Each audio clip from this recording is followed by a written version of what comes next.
No. Not really. Not really. No. I mean, in general, it's for students, and in general, I mean, I have been mentored many times, and in general, okay. I mean, for example, if it's a real application, should not be your very, very first contact with Ruby, of course, or with Rails in general. But we are not asking you to be experienced because, I mean, it's the problem. So it's an introduction. It's for introducing people into the project. So it makes no sense to ask for experts. And in fact, it's more important for us that it fits into the community. Even if the project fails in the end and we do not merge the code because it turned out that it doesn't make sense or we don't know. So it's more important that the student fits into the community and that he stays after the program. That he says, I really care about SUSE and now I will do something different within the SUSE project. So that is more important for us than the code in the end. So well, the application that you have to write to Google is something that you have to create yourself, or it's something that, like, imagine I have the idea for an application. So I write an essay, I send it, and they give it to you the whole document. There is a template you can follow. Oh, okay. So it should have some sections, like he said, the schedule, the why are you a good candidate. So what do you want to do? How do you want, more or less, how do you plan to do it? How are you planning to distribute the time, the tasks on the time, and finally, why you? I mean, I will have another 3 to decide. So why should I get you? So it's kind of a template. Okay. At least 3 pages or 2 pages of text. And you can present like in pairs or in a group? No. Okay. And one person in the end, you have the watermark on the project. Like Google has like some right over the project. No, it's free software. Nobody can have any additional. Yeah. That's the whole point about free software. It's as yours, and as soon as you are writing it, it's already mine and yours and theirs. So maybe one point why Google is doing this. Because you all know Google, the big search engine everyone uses every day. But actually they really have a huge commitment to open source. So the default at Google is, if it's not the business model about the code, so about there's some special knowledge where they earn the money with it, like the search engine itself, then the default is open source, like they did with Android. So one of the reasons Android is so successful is because it's open source. And many other companies adapted it and tried to use it on different phones and adapted it a little bit more. And so that is one of the main reasons why Android is so successful. So yeah, and this page, so we have 101 OpenSUSE.org page. This is where we have all our projects which we offer in these programs, how to get started in OpenSUSE. But of course, it's, if you're interested in some other organization or something, it's just the whole program is about open source. So it's not, I'm not encouraging you to apply for OpenSUSE. Of course, we would like that, but if you're in general interested in open source, then these programs are really awesome. And you earn a decent amount of money. So for Google Summer of Code, it's for 3 months. For 3.5 months, it's around 5,000 euro. So it's okay for being a student and working in open source. It's probably more than you will get working the summer in Carrefour. Yeah. So, yeah, in fact, we don't get many students from Europe applying because it doesn't fit in the European curriculum. So we get a lot of people from India because there is a lot of money, 5,000 euro. They adapted it even a little bit this year to make it more country specific. Because the idea is not about the money, it's about that you want to do open source. Don't care about the money. The money is just that you don't have to care about how to pay your rent or how to pay some or how to get some food. It's not about getting rich. It's about that you do what you want, that you do what you love, and that you don't have to care about get food and paying your bills. So yeah, that was one question. Just a small question. In your company, OpenSUSE, have you got any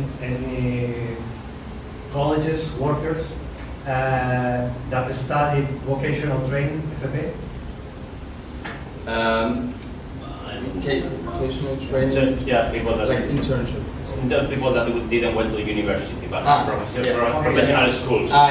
We have something similar in Germany. So you work for 3 years at a company, and every 2 weeks you go 1 week to school. So that is something similar, I think, what you have here. But you really work only at this company, and we have this at SUSE. So every year we hire 2 to 3 students doing this. So and they also, after they finish this internship or education, then we hire them as a full-time developer. When they finish? Yeah. So usually, I mean, there's no. The default is that we hire them if it turns out that they are not fitting or bad or they don't want to or whatever. But the default is that usually after the education they start as a full-time developer. Because it's also for the company, it's a lot of investment. Teaching for 3 years, a student, and then after 3 years saying, we are not going to hire you. That is wasting money.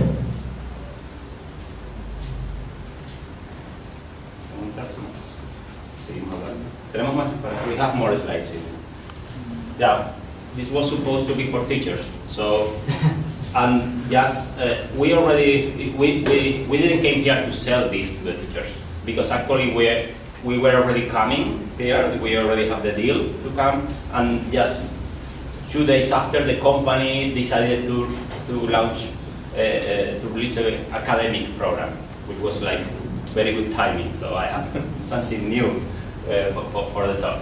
So it's for any school, university, whatever academy.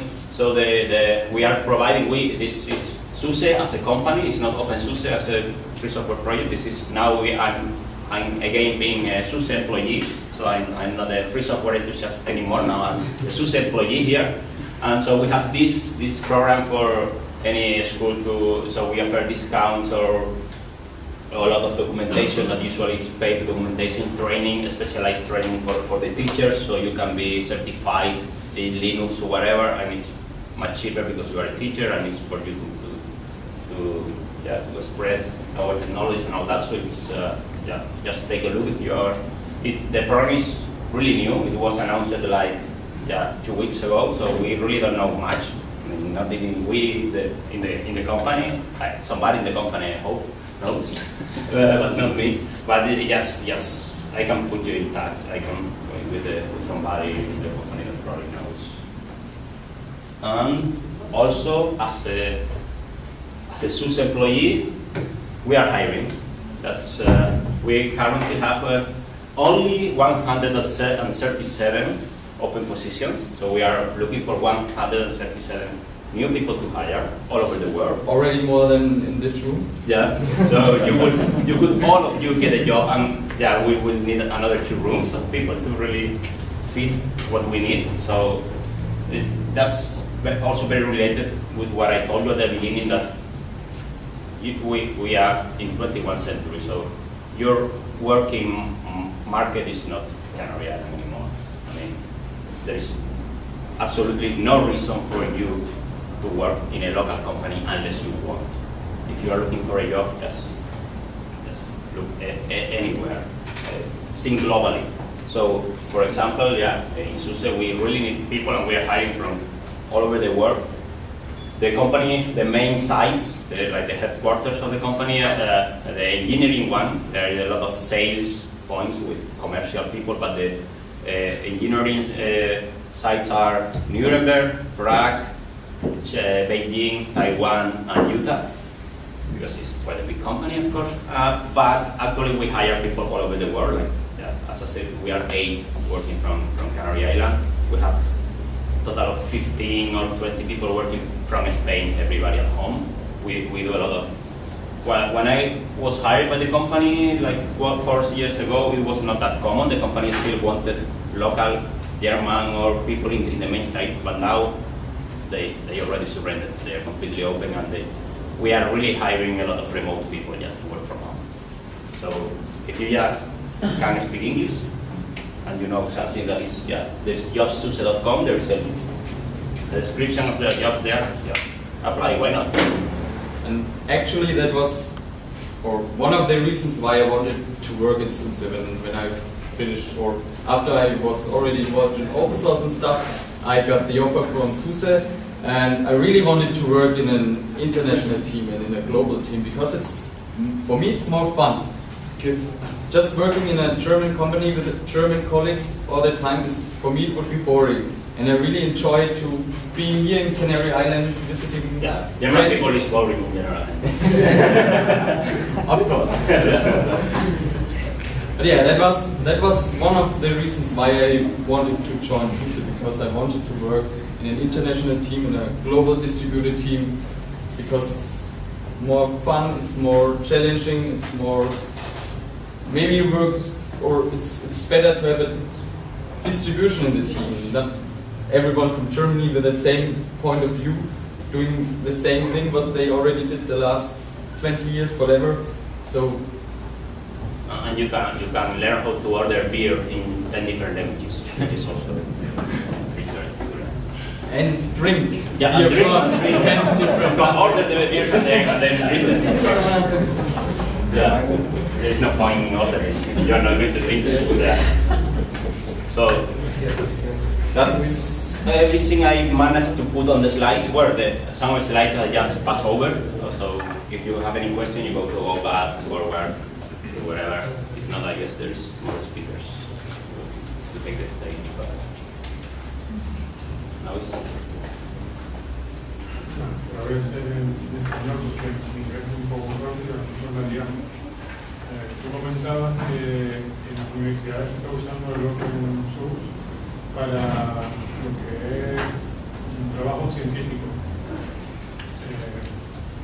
¿Eso implicaría que en un futuro se usase el open source solamente para trabajar y como herramienta de trabajo y para todo, en el ámbito de oficina, en el ámbito científico, y relegar a Windows solo como herramienta para casa?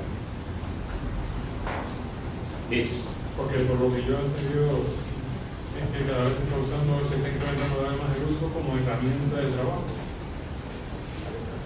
He's asking about that maybe if open source is growing and it's like everywhere now, if that means that Windows at some point will be over in the professional market and will be just some tool for home, for working at home. That's very hard to know. I mean, actually there is even a lot of people saying that PCs are not relevant anymore. And if PCs are not relevant, Windows is not, because they don't have the proper operating system that can work on other platforms. You can run Linux from your washing machine to your clock, or because it's well engineered. So it really fits in every single device. It's not the same for Windows. So, but you never know. Maybe there's another proprietary software that. I don't care that much, to be honest.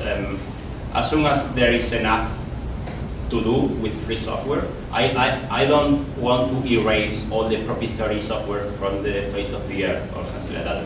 Okay, if somebody wants to use proprietary software, okay. Anybody can choose his own thing, but I don't think too much about what can happen or if open source will take over the world, to be honest. I would like to know. I would like to have a crystal ball. I mean, some people when they start in open source, especially when they start in Linux, initially they do it because they don't like Windows. So somehow they see Windows as the enemy. So they are not by Linux, they are against Windows. And that's wrong. I mean, that's okay when you are 15 and you are pissed off with Windows and then you find Linux and you become a hater, but at some point Linux is not looking at Windows. Windows is not relevant for us. I mean, yeah, it's some toy people use at home. But when if sometimes you see a big bank or the Bolsa de Londres, whoever is calling in English, or big flight companies, whatever, powered by Windows on the servers, doing all the work on Windows, then we will start worrying about Windows, but for us, it's just a toy.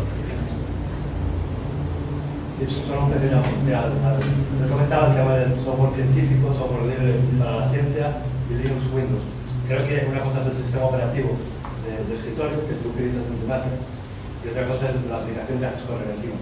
Entonces, si tú estás utilizando el equivalente al SPSS para hacer software estadístico, que es el R, lo puedes lanzar tanto en Windows como en Linux. Es decir, que el software libre no es Linux Windows, sino que es todo un conjunto de herramientas que están por encima y correrán en la arquitectura que corren. Pueden correr, no sé si... Sí, de hecho hay mucha gente que utiliza mucho software libre y no lo sabe. O sea, no lo usa por una cuestión filosófica, lo usa porque simplemente es el mejor. O sea, la gente utiliza navegadores que son libres o reproductores de vídeo como el VLC. La mayoría de la gente que usa el VLC no lo usa porque es libre, lo usa porque lo reproduce todo. Y lo reproduce todo porque es bueno. Y en parte es bueno porque es libre. Pero realmente no es el criterio que la gente sigue. O sea, y realmente tú puedes tener un Windows. Yo a veces ha pasado por mi mano algún Windows y no, está recién instalable cosas. Y le instalo una vez. Firefox, Chromium, VLC y todos los programas que pones realmente, 7zip, son libres simplemente, pero no los pones por eso, simplemente son los mejores, por lo cual, como digo, el sistema operativo, en mi opinión, es accesorio. Y hablando ya de un punto de vista más profesional, de, oye, yo quiero dedicarme a esto y hacer dinero, también considero que el futuro que puede haber en Windows es de, bueno, llevarle el mantenimiento a una empresa pequeña, de la típica agencia de viaje que tiene 5 o 6 puestos y tú le llevas el mantenimiento y tal. El trabajo también, hay gente que le gusta eso, pero a mí me gusta otra clase de trabajo más challenging, más más retadores, casi peor que ya, sí, más estimulantes, ¿vale? Y en ese mundo de los servidores, de los despliegues, del cálculo de grandes superficies, no sé qué, ahí Windows es pura anécdota en realidad. O sea, como mucha gente dice, no, porque Linux es gratuito y seguro que no puedes ganarte la vida con algo que es gratuito. No, no. O sea, ¿quién mueve pasta? O sea, ¿quiénes son nuestros clientes en SUSE? Deutsche Telekom, Ford, Volkswagen, la Bolsa de Londres, esos son nuestros clientes. Esa gente no usa Windows, esa gente usa Linux. Por muy gratis que sea Linux, no va el puñado y se lo instala. Contratan una empresa como SUSE, que son expertos en Linux, que son los que programan el Linux para que se lo ponga, porque no se pueden permitir que la Bolsa de Londres decida hay no sé cuántas actualizaciones por instalar. Voy a estar 6 horas inoperativo. O sea, realmente ¿dónde? Es que mi pregunta iba en ese sentido. Pero que Windows nunca ha estado ahí. Es que yo iba en ese sentido, porque yo soy de algunos bancos que todos trabajan con transacciones y todo con Linux. Y como motivo de seguridad. Y lo que es Windows, pues, sí, está bien los escritorios, pero si vas a la oficina, seguramente esa persona tiene un Windows, donde abre un terminal que se conecta a un Linux donde se hace el trabajo. O sea, realmente Windows puede ser relevante, pues eso, en pequeñas empresas que se lo montan en plan cuñado. Es decir, como Windows es lo que tienen en casa, Windows es lo que ponen en la empresa, tienen un pequeño servidorcillo que a veces hasta un servidor Linux, Windows, pero a veces Linux y tal. En ese ámbito de la pequeña informática, la microinformática, que de hecho la suelen llamar, Windows es relevante, pero normalmente los que estamos en el mundo del software libre no sabemos mirar mucho hacia allí, estamos más en el cálculo científico, en crear servidores. O sea, tú usas muchos más servidores, más ordenadores Linux que Windows. Aunque tú solo uses un Windows, cuando te estás conectando, todo el tráfico, todo el que te imputa la red, el servidor que aloja la página web, los servicios de Amazon que te llevan para acá, cuando entras a Gmail, todas las máquinas que tiene Google para Gmail, todo eso es Linux. Windows es una ventanita, como se propio nos indica, por la que tú accedes a la informática de verdad y eso corre Linux.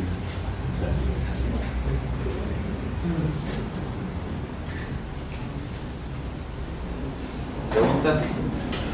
Solo una. soy consumidor Ubuntu.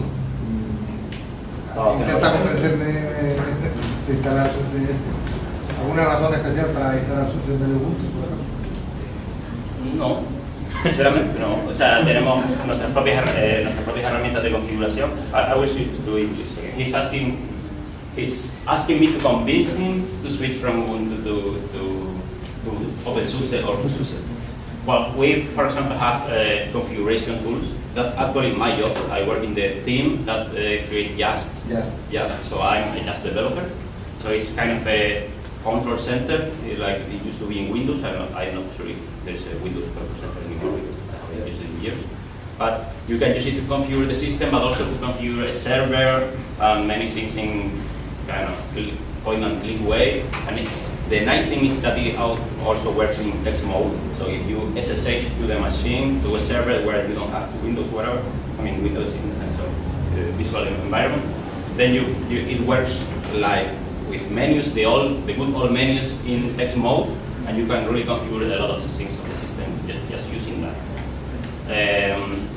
Also, if you want to package your own software, because you are developing something and you want to build an RPM out of it, we have a very, very good tool. He's also in the company. So he's in the obvious thing, he's doing that other tool that allows to package your software and to distribute it to any Linux or even Windows, and it's all based on OpenSUSE and all that.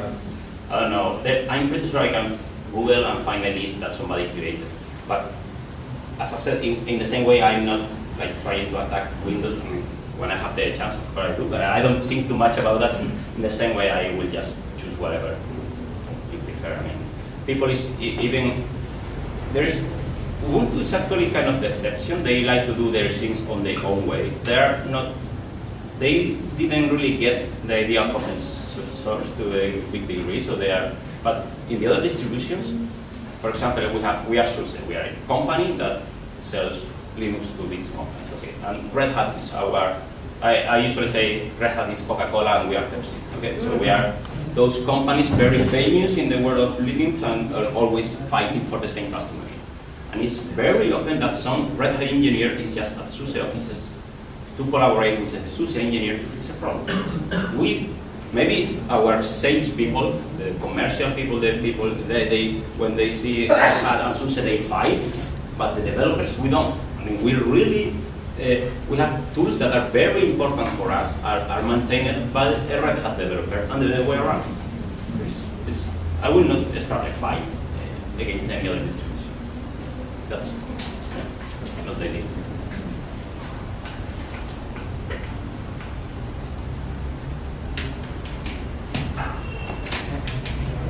Ya se dirá. Bueno,